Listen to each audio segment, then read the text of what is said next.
Hi, it's Regina from Eat Travel Life, and today we are making ham and bean vegetable soup. Let's go ahead and get started. Here are the ingredients that you're going to need. We are using a ham bone from our spiral ham that we made for Christmas, and we're going to add a little water to the slow cooker and put this on high and let it sit for 3 to 4 hours before we move to the next step. Going to put the top on and put the vent away from us so the steam is not coming towards us. After about 6 hours, I checked it. I wanted to make sure that the ham was cooked and tender. Obviously, I didn't pick this well. There was a lot of ham left on it.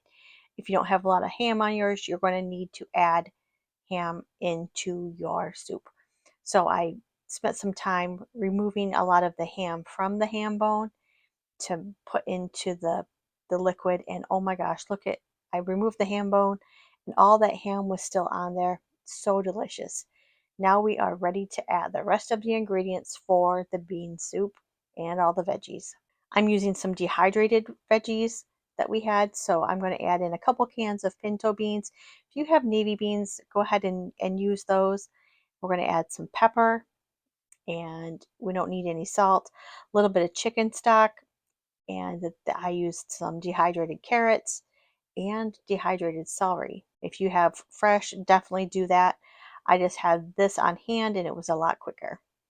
And then I had dehydrated potatoes. Again, you don't have to use dehydrated, just use what you have. 3, 4 potatoes would work for that, and a stalk of celery and 2 carrots. And once that is softened, you can go ahead and give it a stir. You may need to add a little bit more water if you feel that there's not enough. The potatoes here still need to hydrate, so we're going to add a little bit more water. And I'm going to give it a mash. That helps release starches from the potatoes to help thicken it up. Let me know in the comments what kind of veggies you would add into your vegetable ham and beef soup. There is so much flavor in that spoonful. Can't wait to dive in. These potatoes aren't done, so I'm going to give them a little bit more time to cook. And then we are ready to plate. My husband couldn't wait. He had to get the first bowl, and it looks delicious. Thanks so much for watching. Make sure you like and subscribe, and let me know what you're going to put in your ham soup. Have a great day.